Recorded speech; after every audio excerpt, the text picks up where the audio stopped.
Haleluya, puji Tuhan. Salam revival. Saya berubah, saya berkarya, saya menjadi berkat.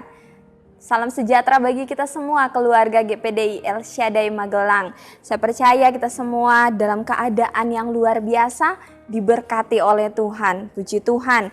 Pada saat ini kita akan kembali lagi merenungkan kebenaran firman Tuhan. Mari sama-sama kita buka Alkitab kita di dalam Amsal 31 ayatnya yang ke-27. Amsal pasal 31 ayatnya yang ke-27, demikian firman Tuhan. Ia mengawasi segala perbuatan rumah tangganya, makanan kemalasan tidak dimakannya.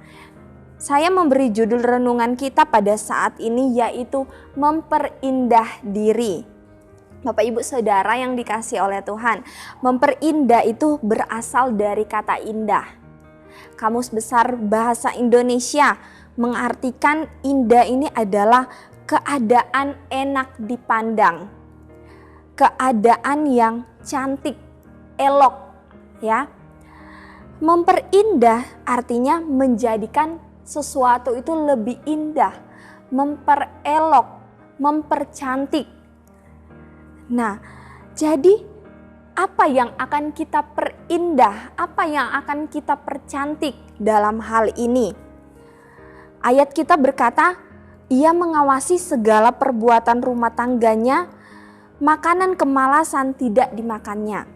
Raja Lemuel atau Raja Salomo memuji wanita ini adalah istri yang cermat, rajin, memperhatikan keluarganya. Kalau kita perhatikan ayat pokok kita di dalam salinan BIMK saya bacakan, ia selalu rajin bekerja dan memperhatikan urusan rumah tangganya. Di dalam salinan TSI di sana dikatakan dia memperhatikan keadaan rumah tangganya dengan cermat dan tak pernah diam bermalas-malasan.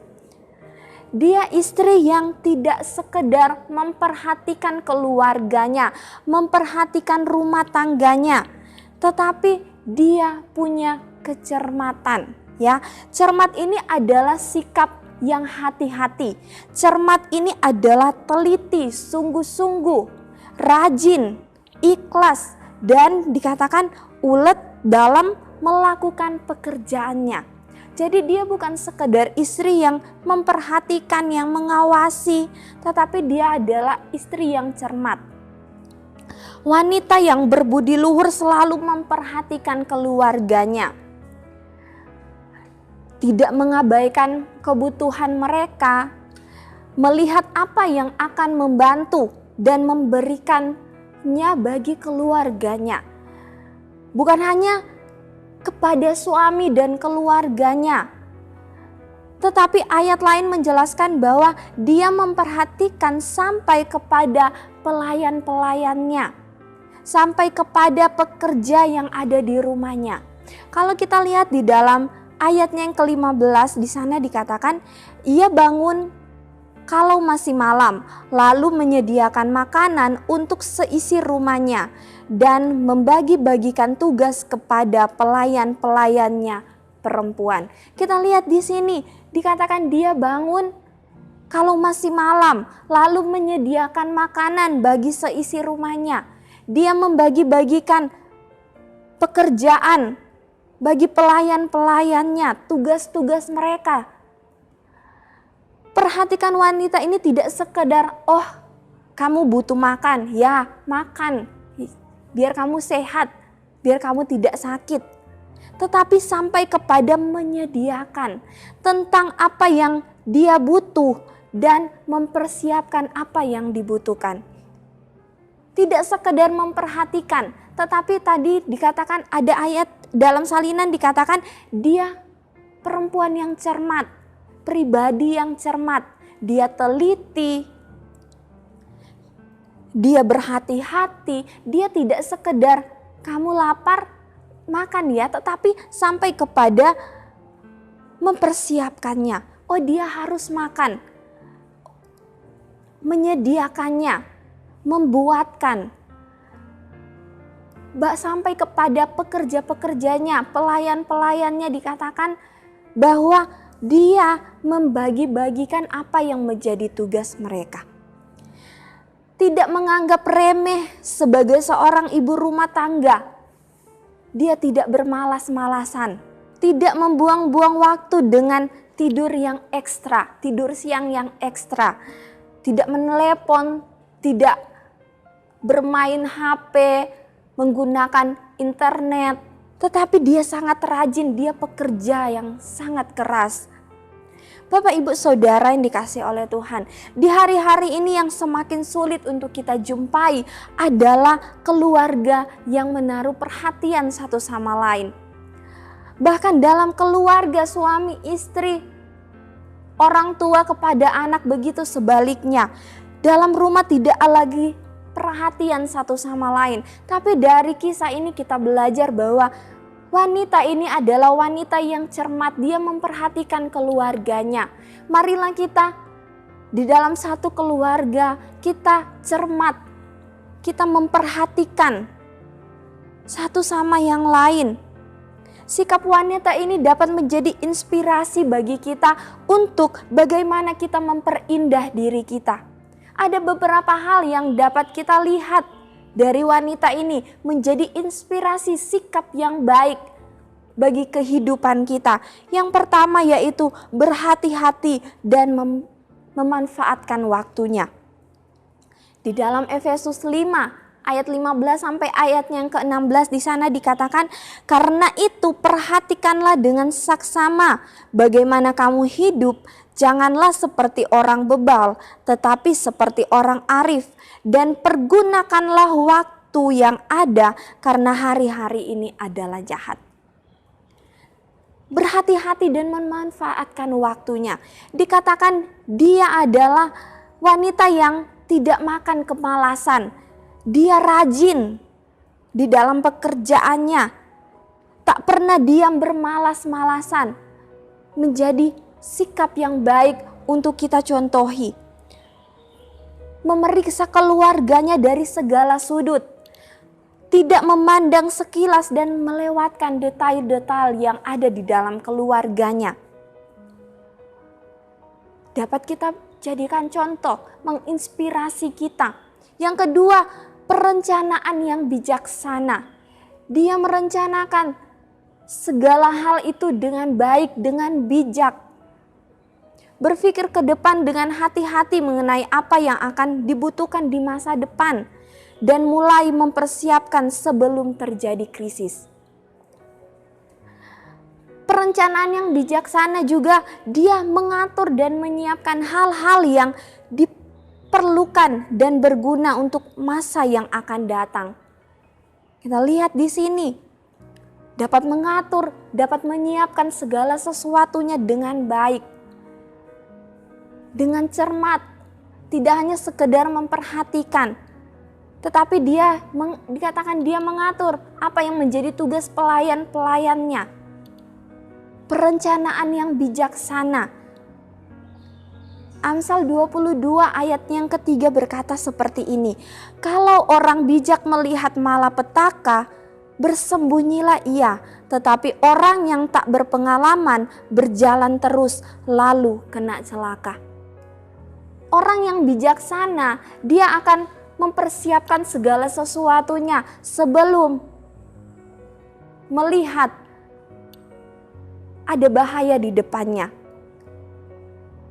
Sebelum terjadi krisis di depannya. Orang yang bijaksana dia punya perencanaan yang baik. Memperhatikan, mempersiapkan segala sesuatunya dengan baik. Orang yang bijak melihat malapetaka itu dia bersembunyi. Bersembunyi itu artinya dia tidak mau masuk ke dalam malapetaka itu. Tetapi dia membuat segala sesuatunya itu baik. Agar dia tidak masuk ke dalam malapetaka itu. Tetapi orang yang tak berpengalaman, firman Tuhan katakan dia akan berjalan terus lalu kena celaka. Karena itu marilah kita punya perencanaan-perencanaan yang baik, di dalam kehidupan kita, di dalam keluarga kita. Perencanaan yang bijaksana supaya kita tidak kena celaka. Yang ketiga, sifat yang dapat menginspirasi kita yaitu sifat rajin. Dia tidak takut kerja keras atau mengambil proyek-proyek yang panjang. Rela bekerja dengan cepat dan keras. Dia wanita yang tidak keberatan ketika dia harus berkeringat, dia harus berlelah, bekerja dengan keras. Dia mengarahkan upaya ekstra untuk menyelesaikan tugas yang sulit sekalipun. Kita lihat hal-hal ini, Bapak Ibu Saudara. Ketika kita dapat mengambil hal yang baik, firman ini mengajarkan kita untuk kita dapat memperindah diri kita. Dengan kita punya sifat yang rajin, dapat bijaksana mengatur setiap waktu yang ada di dalam perencanaan kita dengan hikmat yang daripada Tuhan. Wanita ini tidak hanya dapat menjadi inspirasi kita para wanita, istri-istri yang ada, tetapi kepada semua pria-pria, kepada suami-suami juga ya. Ini bisa kita pakai sebagai sampai kepada dunia pekerjaan kita. Bapak Ibu Saudara yang bekerja di dalam usaha, di dalam bidang apapun yang kita tekuni, bahkan di dalam pelayanan, di dalam pendidikan, kita tidak mau membuang-buang waktu, mau bekerja dengan baik, bekerja keras, mempergunakan segala waktu dan kesempatan yang ada, membuat perencanaan-perencanaan yang baik. Tidak tunggu diperintah baru dilakukan. Tetapi kita dapat memperindah diri dengan menjadi pribadi yang cermat. Berhati-hati dan memanfaatkan waktu yang ada. Punya perencanaan yang bijaksana dan bersifat rajin. Biar kiranya kita terus mempergunakan segala kesempatan yang ada. Kita belajar dari setiap firman Tuhan yang ada, mengajarkan kita menjadi pribadi-pribadi yang lebih baik setiap hari, setiap waktu. Kita menggunakan hidup kita untuk berubah, berkarya, dan menjadi berkat. Bagi keluarga kita, dalam pekerjaan kita, di dalam pendidikan kita, bahkan di dalam pelayanan kita. Kita mau jadi orang-orang yang menjadi berkat dan memberkati orang lain. Puji Tuhan, biar kiranya setiap kebenaran firman Tuhan ini dapat mengubahkan kehidupan kita, mengingatkan kita, dan memberkati setiap kehidupan kita. Terima kasih bagi Bapak, Ibu, Saudara, Saudari yang dengan setia mengikuti Renungan 79. Bapak, Ibu, Saudara yang ingin didoakan untuk pokok-pokok doa tertentu, yang ingin menceritakan kesaksian, bait mujizat kesembuhan, pemulihan masalah keluarga dan lain-lain, dapat disalurkan melalui chat WhatsApp di nomor 0813 2742 0088. Puji Tuhan, biar kiranya Roh Kudus yang akan terus memampukan kita untuk kita menjadi pelaku-pelaku firman dan hidup kita menjadi hidup yang berkenan di hadapan Tuhan. Mari sama-sama kita akan mengakhiri renungan kita pada saat ini dan kita akan tundukkan kepala kita dan kita berdoa. Kami bersyukur Tuhan untuk setiap kebaikan-Mu di dalam hidup kami. Hari ini Engkau mengajarkan kami bagaimana kami harus memperindah diri kami lagi dengan sifat-sifat yang baik, dengan tindakan-tindakan yang baik, perilaku-perilaku yang berkenan di hadapan Tuhan.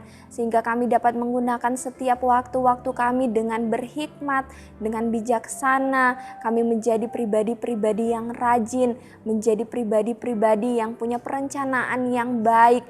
Tuhan tolong setiap kehidupan jemaat-jemaat Tuhan, keluarga GPD El Shaddai Magelang, apapun yang menjadi pergumulan mereka, kerinduan hati mereka, Engkau sendiri yang menjadi sumber kekuatan dan jawaban di dalam kehidupan mereka Tuhan. Berkati dalam pekerjaan, pendidikan, usaha, pelayanan mereka, keluarga mereka, semuanya ada dalam perhatian Tuhan. Ya Tuhan, kami senantiasa membawa kematian Yesus di dalam tubuh kami, supaya kehidupan Yesus juga menjadi nyata di dalam tubuh kami. Terima kasih banyak Bapa yang baik. Kami sudah berdoa dan mengucap syukur di dalam nama Tuhan Yesus Kristus. Haleluya. Amin.